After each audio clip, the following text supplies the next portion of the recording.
Hi everyone, welcome back to the channel. In today's video, I want to discuss something a little bit more heavier. It's something that's been circulating throughout my whole life, but it's particularly this year and last year where it's more chaotic. It's just really been surfacing and it has given me very difficulty in handling this. Everybody goes through this differently and reacts to this differently and copes with this differently. And for me, I think my first instinct is to just think about the very nitty-gritty details and let it affect me. I tend to bottle up all of these negative emotions, and eventually I'll like explode and I'll just have this mental breakdown. And that's something I've noticed myself doing a lot, is just instead of like talking about it with someone or releasing it in another way, I just always hold that frustration and that anger and the sadness inside of me. And I noticed that it really affected how I treated other people, and I would get a bit more tense and snappy, and I didn't mean to hurt others. That's never something I wanted to do, but that's just the result of me not releasing all my anger. I think I'm learning better to control my own emotions. I think many things have helped me kind of release them little by little and to kind of cope with these traumas that affect me. For instance, working out. Fitness is something that I've always put high on my priority. It's not only do I use it to release all my stress, but I enjoy it. But I notice that when I do feel stressful, I still enjoy the workout that I do, but I notice that I am more hard on myself. I consider myself not having a complete workout if I don't feel exhausted, if I don't feel burnt out enough, which is not necessarily a very, very bad thing. But when I do have like these emotions are holding me and I'm trying to release it through my anger, they get released, but I end up feeling just very worn out. And fitness is something I think is supposed to be positive. It's like a self-care, and I don't want my feelings, my emotions to take over that. I enjoy fitness on its own, and I don't need it there to take control over the things that I enjoy. But fitness has helped me release my anger little by little, and something that I also want to work more on is releasing my anger into my passions, into my arts. I noticed that, when I'm painting, I feel really free, and I feel liberated, and I feel like I'm just in a very peaceful state. And I've always been the person who painted whenever I felt like it. Whenever I have like an inspiration or a cool idea, I just go ahead and paint. And something I want to work on this year is to really to paint when I'm also not feeling particularly inspired. Well, I am inspired by my own emotions, but like I said, I hold so much within me. I feel like painting is a good way to just release that, and without having these negative drawbacks like I do with fitness. Because after I paint, I don't feel burnt out. I don't feel exhausted. I don't feel like part of my energy just got sucked out of me. You know, I feel really at peace, and I'm always surprised of the things that I paint and what comes out of my emotions.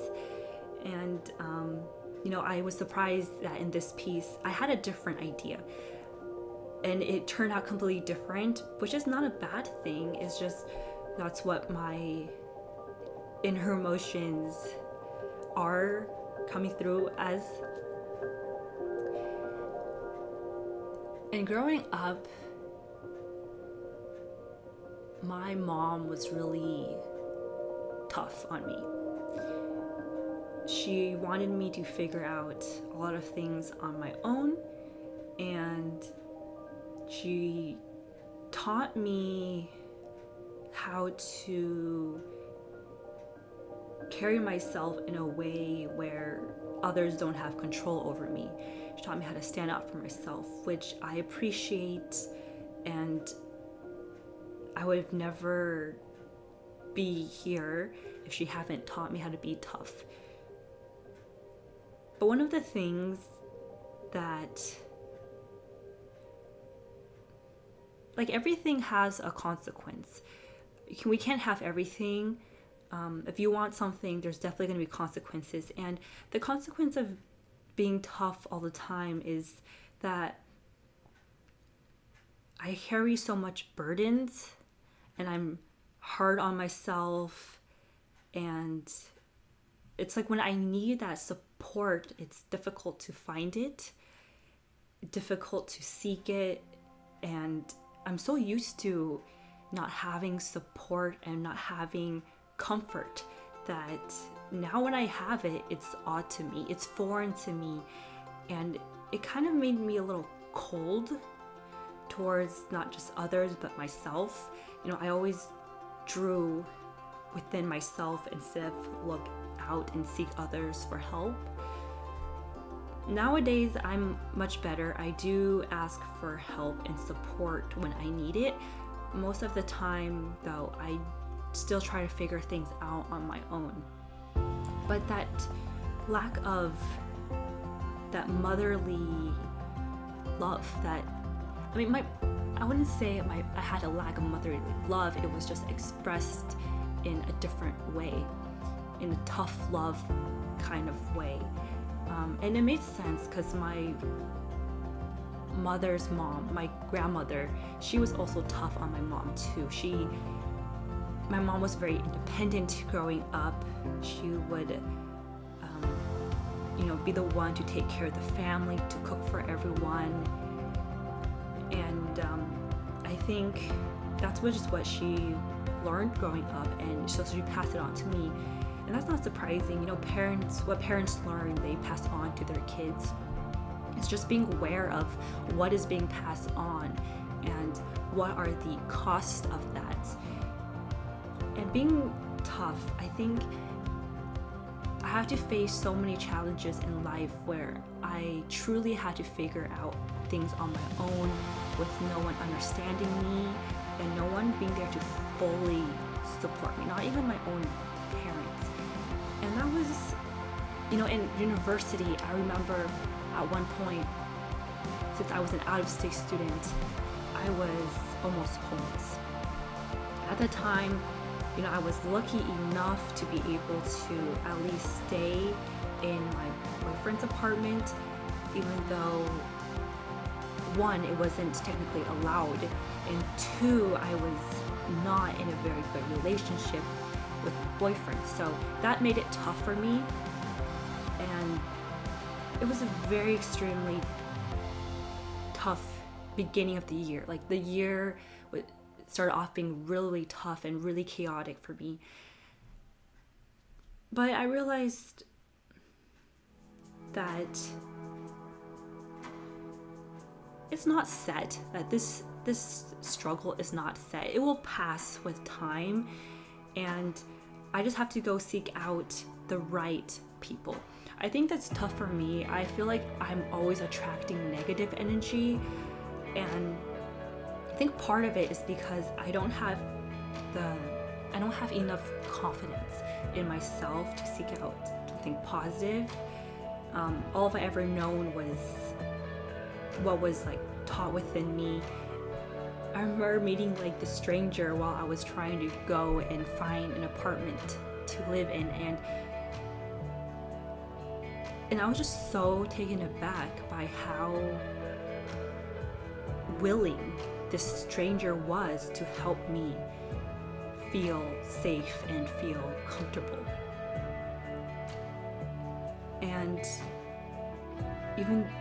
And through that, just a little interaction made me really realize that there are good people in this world, and I just need to seek it, and I just need to seek help and accept help. That is one of my major flaws. I think growing up, I never accepted help because I was taught not to. And there are times where, we can't do everything ourselves, and it's okay to ask for help. I think today I ask for help so many times with no shame, because I know there's nothing wrong with it. It doesn't make me feel stupid or anything. It just means I need the support, and that I'm willing. I feel like asking for help is a huge thing that a lot of us should do more often.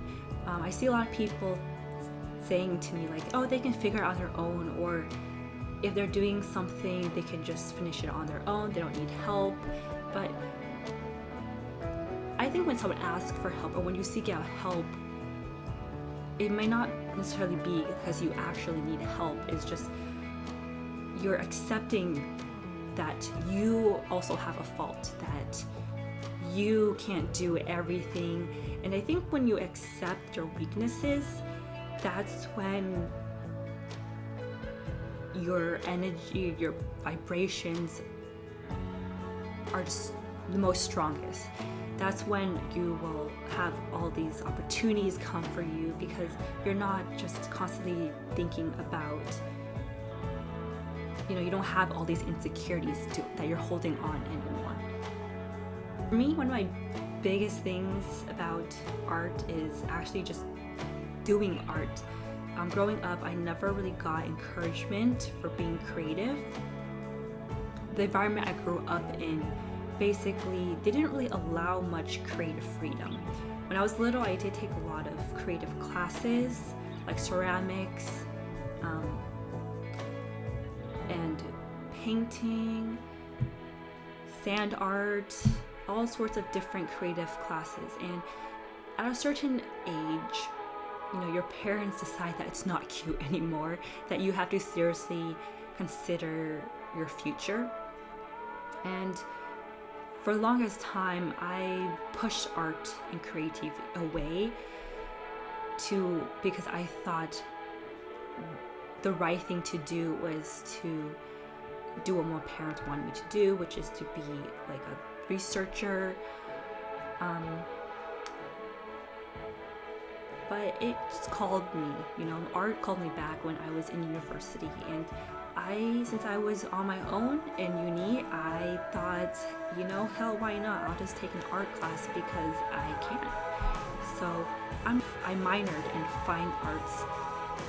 And that was like the best thing that ever happened to me. I felt like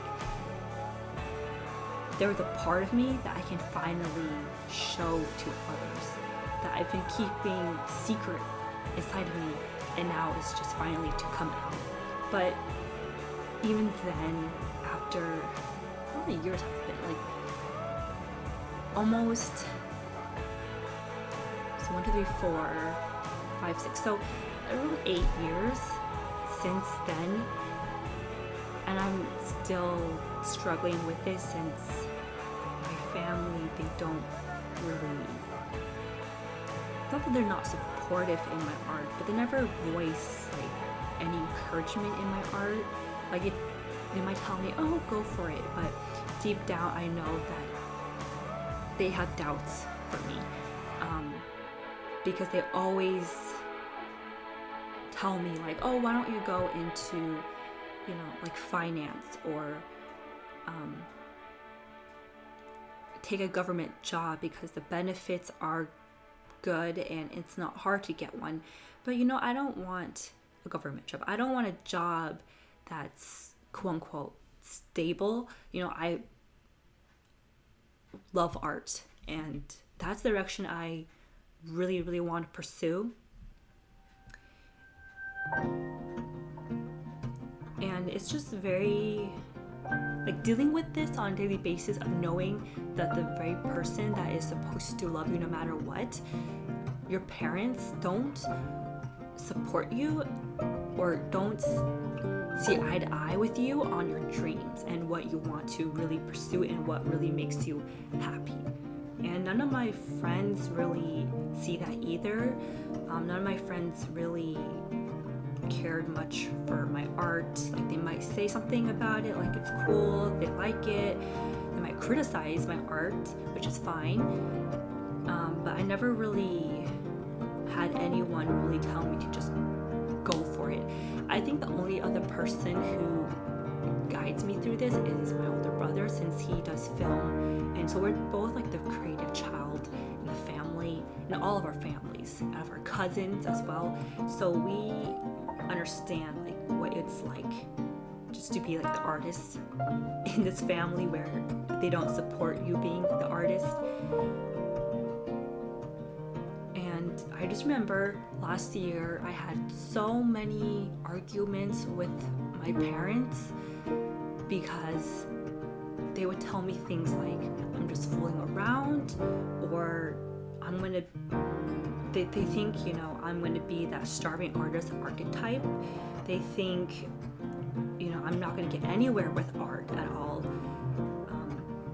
And I know that they just care for me. They want me to do well. They want me to be able to support myself. And I agree too. I want to support myself with art. I'm working towards that. That is my goal. That's my end goal, you know, to be able to support myself doing the thing I love. But just like the way that they say it, I think it's just very harsh. Telling me things like, you know, that I just remember that the argument would always end with my parents telling me to get out the house, or like telling me like I didn't raise you for nothing. Like, it's very harsh, you know, as a kid to hear your own parents say something like that to you, knowing that I worked so hard on my dreams and I struggle with that so much. But this is my dream, you know, I'm not going to give up. And for a while, I really did doubt myself. I really did doubt if I really wanted to do art, or if it's just something that I loved because I loved it as a kid. But I think, you know, 8 years, like, and after going through so much, so many people telling me to just quit,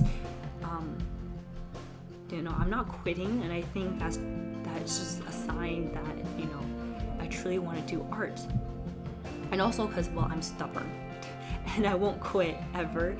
These traumas, these feelings, they come to me in waves. So I can deal with it just fine for a while, but then all this feeling of like sadness and anger and resentment and just bitterness comes and overtakes me occasionally, and I get this mental breakdown.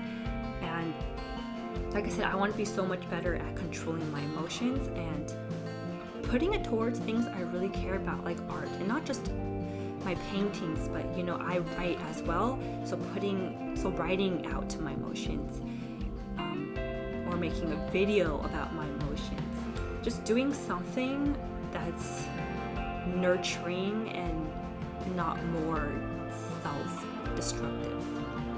And I think there's so much power and control and admiration in somebody who wants to chase their goals, but with that, the cost is that you will feel alone and you will feel like just everyone is against you. I'm so grateful that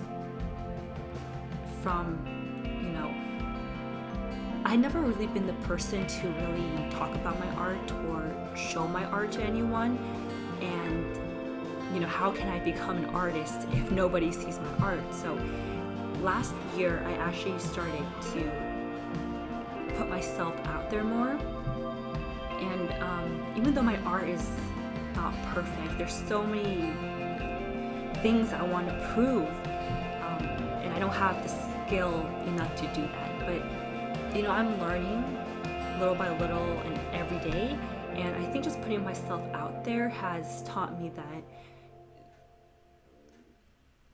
there's a lot of people in this world who is also in the same position as I am, and there's a lot of people in this world who are willing to support me, and I'm not alone.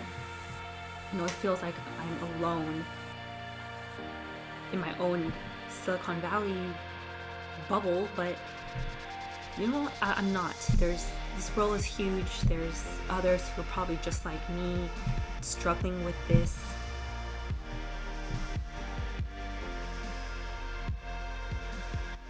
And I think with art, it doesn't have to be perfect. Of course, on Instagram, on social media, you see all the art of these artists, and they're great, they're wonderful, you want to be like them, but I think what we have to understand is they went through a lot of shitty art to create this beautiful masterpiece, and I've gone through a lot of shitty art as well, but all that means is that better things are coming, and we shouldn't just give up because something is hard. And I think that theme of just not giving up has been very woven into my life growing up. There are so many times where people have doubted me. I have even doubted myself, but I think when you start to have confidence within yourself, no one else really matters.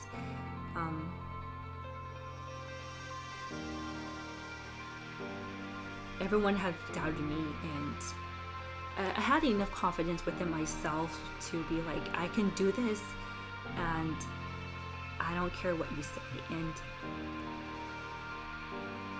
And it's true. Like, there's times, like in university, since I always go back to university because I was just alone. Like, I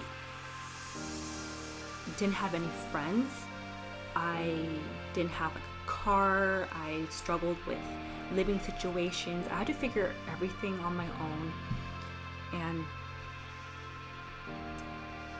uni really tested me, tested my self-independence and really tested me to come forward and have confidence in myself. There is this one time where I was almost withdrawn. It's more like withdrawn from school because my GPA was so bad that the university told me if I couldn't get it up in that coming semester, they would just pull me out of the school. And I panicked. I worked really hard to get into the university, and knowing that in my freshman year I was just gonna get pulled out because I was not doing well was very frustrating. But eventually,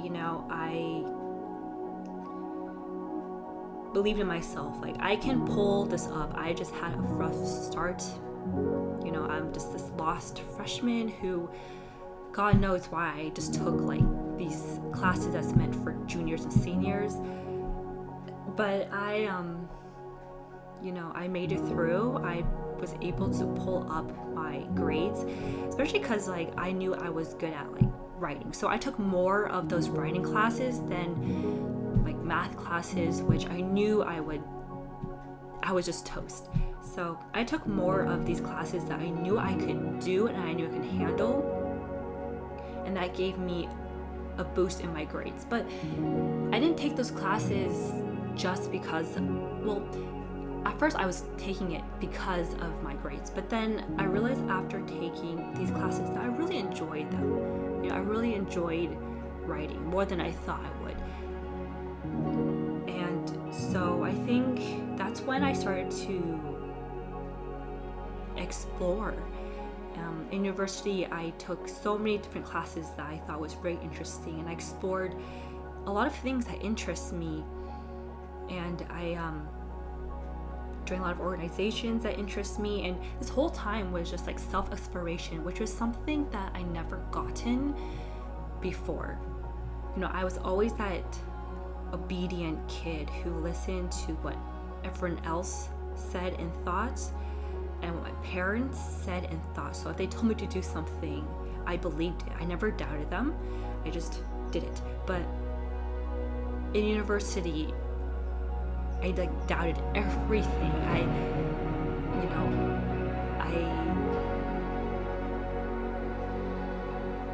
Whatever interests me, I just went there. When my parents told me, like, what are you doing?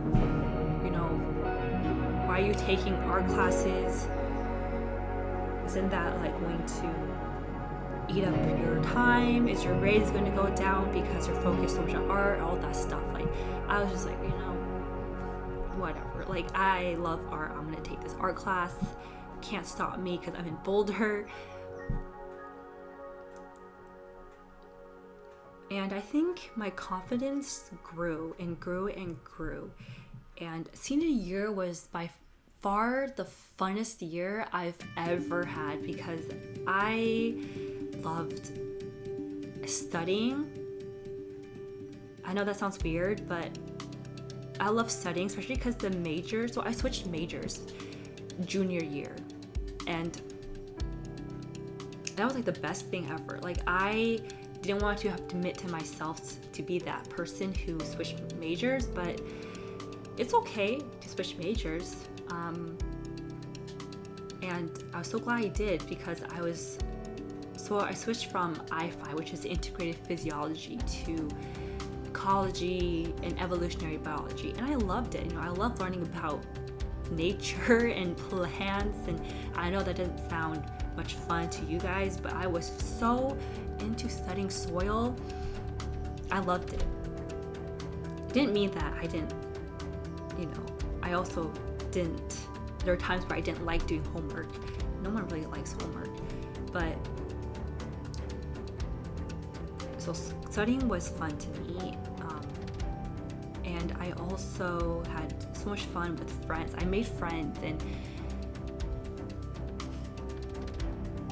and they were my roommates, and it was just a blast. Pre-senior year, so I actually worked at the dining hall, like beginning of junior year? Beginning of junior year, I think. And that's where I made most of my friends.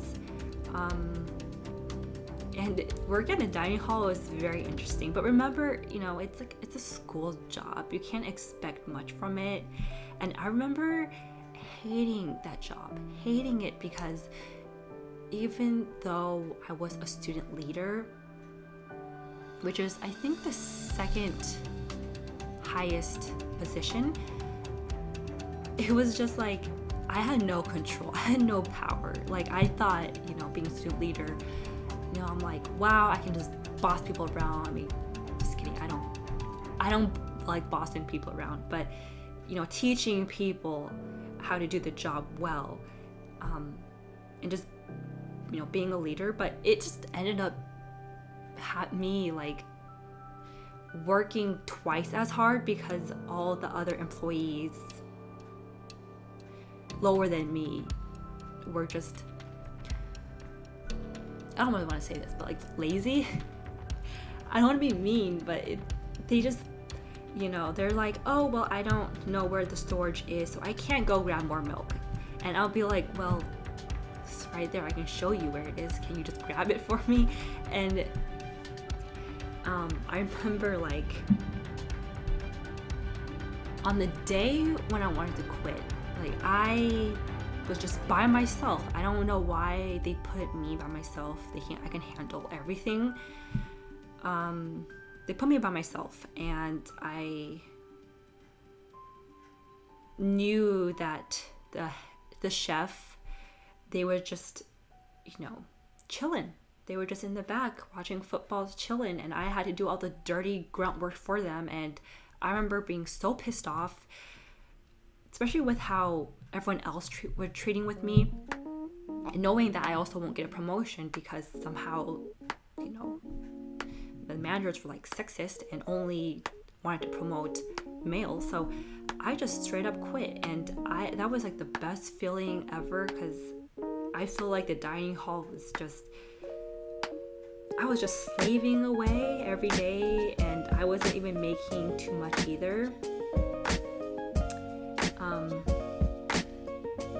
But all of these like experiences, they have really taught me a lesson of like how I should have stood up for myself. Like back then, I thought I was so free and I had so much power because I was in Boulder and I was able to explore things that I liked, and I felt so free. But I think taking on that job really tested me, and it showed me that, I still am that person who I can't really stand up for myself. When things are wrong and people are treating me wrong, I can't stand up for myself. And so it just showed like that's something that still need to work on, that I thought I got over, but it's still embedded within me. And I think for many of us, all these traumas and all these things are very much still within us. Like there's no way to completely get rid of them because they determine how we behave and how we think. They're so like deeply rooted within us that it's just like impossible to really completely erase them. And another example is, in last year I actually was in a very toxic relationship, and it also, so this is an extreme. This is when I had so much power within myself and I knew that I needed to stand up for myself, and I did it to a very extreme level. And I guess I was a little bit too harsh in my relationship, but at the same time I still didn't have enough confidence within myself, because all these relationships I seem to have they're very toxic. Like they're not the people I want to be with. So this person that I was with, I had ambition. I don't think he had ambition, or at least not in the way that I have. Like he just wanted a job, that's it. And I wanted more than a job. Like I wanted to reach people, and I really wanted to create as many things as I can. And we just didn't see eye to eye on things. And a lot of things that he struggled with is things that I've went through and I've overcome, or at least am able to better like handle it. So I think that made me be very harsh. And it's also because that's how my mom, everyone in my family really is. Like we're just tough. So it's tough love, and that doesn't mean I don't care about this person, or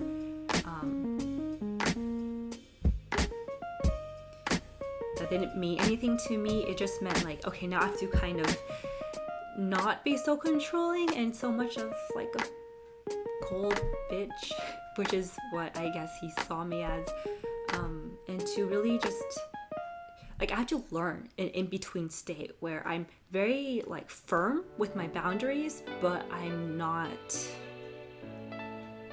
mean. And I think that applies for everyone too in my life, that I need to set my own boundaries. These are my boundaries and I can't let people just step over them. But at the same time, I can't be rude and I can't be mean and I can't just lash out on people when they do that, because yeah, you know, people will do that and it's not cool, but there's always a better way to handle these situations. There's always a better way to handle people who aren't treating you nicely. And I'm still struggling with a lot of these traumas that I have growing up, and just finding my own way and figuring things out, and it's tough. I don't think I'll ever really fully wrap myself around this and just feel completely free, but at least, like, you know, I can better handle these situations and use them as like fuel, use them as motivation instead of something that holds me back. Because, you know, I don't want to become someone that I don't like, you know. So this is just on a surface level thing. Like, I know this topic is very heavy and I didn't get too much in depth in it, especially because there's so many things that happened for me. There's so many things in my life that, you know, gave me such a hard time to begin with, but just wanted to share a little bit of some of the things that, you know, get to me, some of the things I've been dealing with. This year, however, has been going pretty well, but yes, this is something I want to always be aware of. So yeah, you know, I hope like me talking about this can help you in some way. Yeah.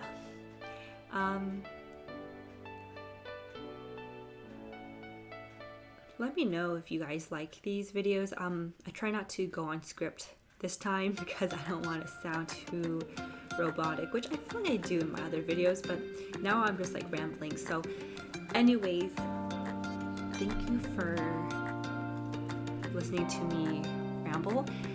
I hope this wasn't too depressing. You know, I want this to be more uplifting. I want to give you guys hope that whatever you're going through, you guys can get through it. Yeah, so I hope you guys enjoyed this video, and I'll see you guys in the next one, and look out for more videos coming soon.